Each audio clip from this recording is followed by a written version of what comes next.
Greetings. I'm Matt Henderson, pastor of First Presbyterian Church of Clarkesville, Georgia, and this is your Midweek Connection, where I try and fill in the blanks a bit more between last Sunday's reflection and the one upcoming.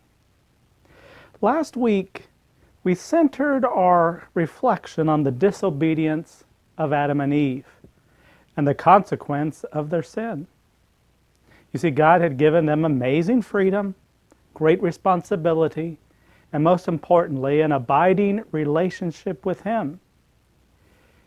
Yet through their own vain, idolatrous desire, they broke the one rule that God had given them, not to eat from the tree of the knowledge of good and evil.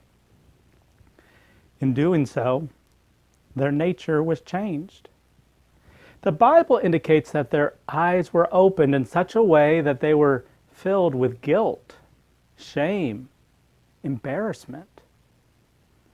Their innocence was gone. The abiding relationship was severed, and the pair were banished from paradise. In their story, we see the effect that sin has on our relationship with God. That which in we were created, the image of God, has been broken. And on our own, we are totally unable to restore it.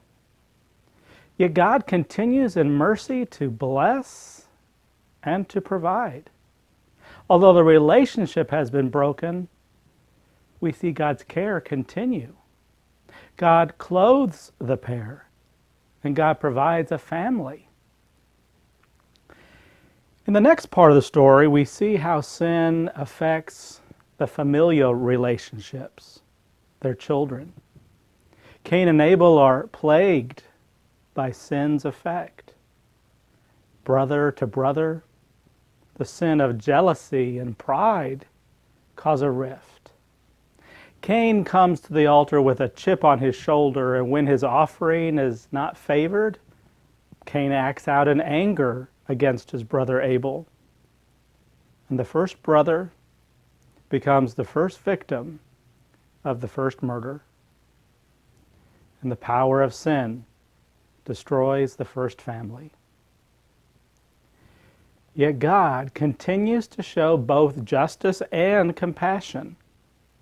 There must be consequences, and Cain is sent away to wander the land, never again to know the embrace of his parents, never again to be rewarded through working the ground. But God protects him. He's not left completely vulnerable. He is marked by God as a warning to others that he shall not be harmed. His banishment is enough punishment. These are lessons that teach us that sin destroys. It disconnects us from our relationship with God. It disturbs our relationships with each other. It damages our own identity, value, and worth. And it has cursed all of God's good creation. These are the lessons that we learn in Genesis' first chapters. These are the lessons we must learn if we're to fully understand our world, our God, and our place in this story. And we also learn that in spite of our sin, God is at work, that God has a plan, and it's revealed slowly because we're slow learners. Psalm 14, fools say in their hearts, there is no God.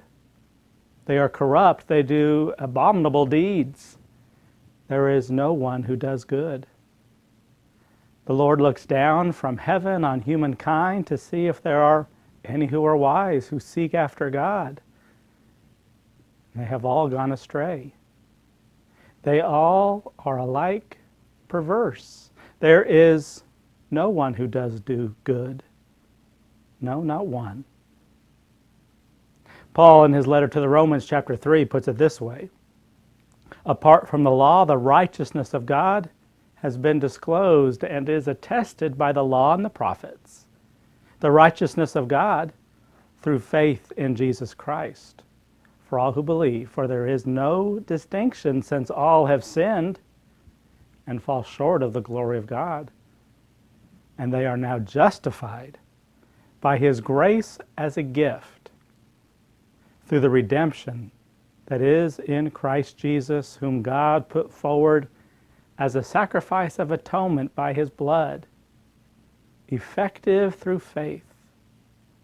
God did this to show His righteousness because in His divine forbearance He had passed over the sins previously committed. It was to prove at the present time that He Himself is righteous and that He justifies the one who has faith in Jesus.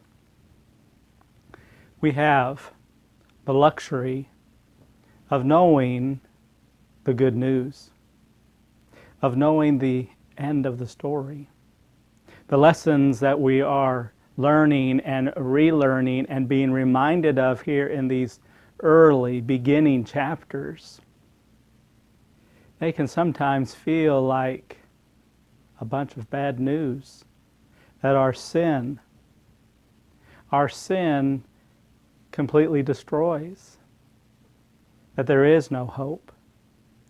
But God has provided hope in Jesus Christ, that if we put our faith, if we live in response to God's grace towards us, then we can know the power of forgiveness, the power of reconciliation, and not be held captive to the power of sin.